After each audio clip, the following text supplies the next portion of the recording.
Class कल मैंने आपको एसएसटी का chapter first globe a model of earth, इसका मैंने आपको कल पार्ट 2 एक्सप्लेन किया था, जिसमें मैंने 3 हेडिंग्स ली थी। Meridians, features of meridians, third था हमारा ग्रिड। आज मैं आपको इसका पार्ट 3 एक्सप्लेन करूंगी, जिसमें मैं आपको 2 हेडिंग्स एक्सप्लेन करूंगी, जिसमें हमारी फर्स्ट होगी movements of the earth, second है हमारे सॉल्स्टिक्स एंड इक्विनॉक्सेस। तो फर्स्ट हेडिंग में अपनी आपको एक्सप्लेन कर रही हूँ मूवमेंट्स ऑफ द अर्थ। तो इसमें बताया है the earth moves from west to east. Earth जो है वो वेस्ट से ईस्ट की ओर क्या करती है, मूव करती है, मतलब घूमती है। The two main movements of the earth are rotation and revolution. Earth के 2 मेन मूवमेंट्स होते हैं, एक होता है रोटेशन और एक होता है रेवोल्यूशन।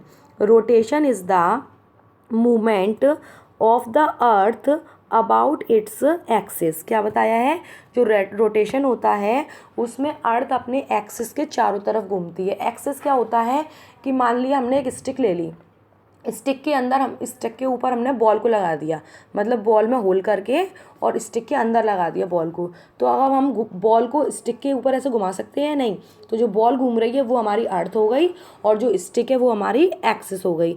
लेकिन इसमें क्या होता है कि which is tilted at the angle of 223 half to the place of the orbit. तो ये क्या होता है, ये बिल्कुल सीधी नहीं रहती है स्टिक। ये स्टिक जो होती है थोड़ा झुकाव होता है। अब इसमें झुकाव, टिल्टेड मीन्स झुकाव होता है, इसमें झुकी हुई होती है। लेकिन कितनी होती है, 23.5 इस तरीके से होती है। नेक्स्ट है हमारा the rotation of the earth on its axis. जो अर्थ का रोटेशन है अपने एक्सिस पर, तो ये इसकी वजह से क्या होता है, causes the occurrence of day and night. इसका कारण क्या है, डे एंड नाइट। इसी की वजह से क्या होती है, डे एंड नाइट, मतलब रात और दिन होती है रोटेशन की वजह से। It takes the earth 24 hours to complete one rotation.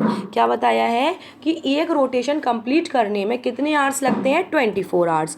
मतलब 24 आवर्स में ये अपना एक रोटेशन कंप्लीट करता है।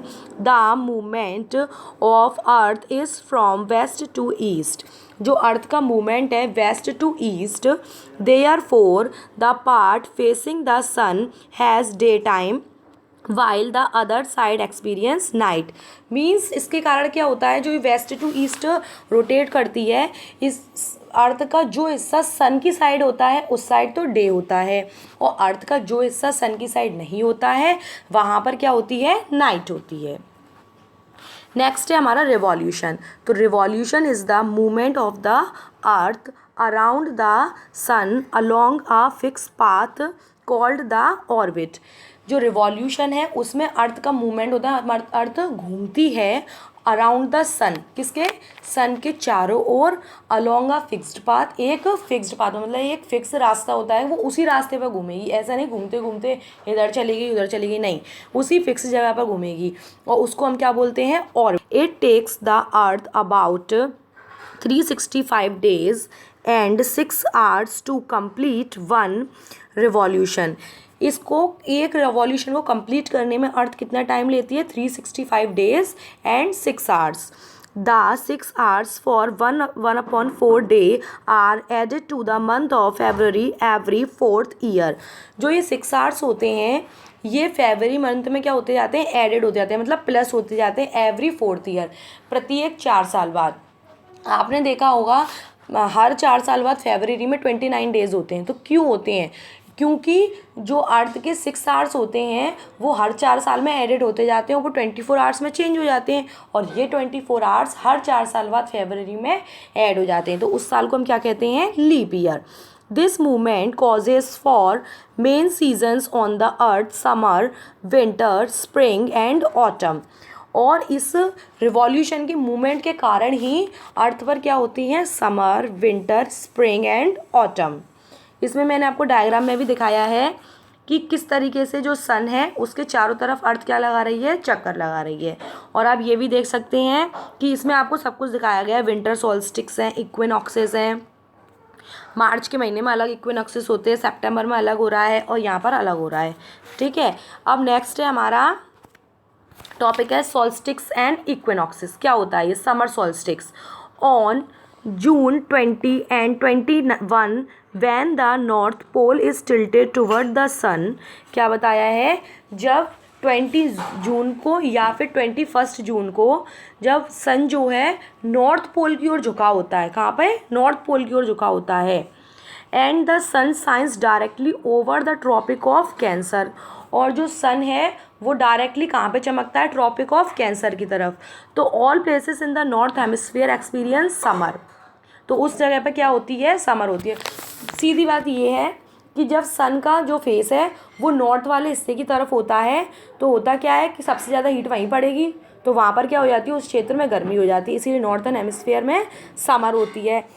At this time the southern hemisphere experiences the winter season. और जब सीधी सी बात है भाई, हमारा सन का हिस्सा जब नॉर्थ की तरफ है तो साउथ की तरफ तो सन होगा नहीं, तो इसीलिए वहाँ पर क्या हो जाती हैं? सर्दियाँ हो जाती हैं, और जहाँ धूप निकलती है वहाँ पर गर्मियाँ हो जाती हैं। नेक्स्ट है हमारा winter solstice. On 21 December or 22 December when the south pole is tilted towards the sun and the sun shines directly on the tropic of Capricorn, the southern hemisphere experience summer while देखो क्या बताया है, जब हमारे 21 दिसंबर आता है या फिर 22 दिसंबर है तो जो सन होता है वो साउथ पोल की ओर झुका होता है। जो सन है साउथ पोल है वो सन की तरफ टिल्टेड होता है, मतलब झुका हुआ होता है साउथ पोल।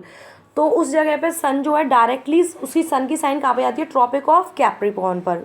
ठीक है, तो उसकी वजह से साउथर्न हेमिस्फीयर में क्या हो जाती है? गर्मी हो जाती है। देखिए जब सन नॉर्थ पोल की तरफ झुका हुआ था तो नॉर्थन हेमिस्फीयर में गर्मी थी, और अब सन जो है अब साउथ पोल जो है सन की तरफ झुका हुआ है तो कहाँ पे गर्मी हो गई है?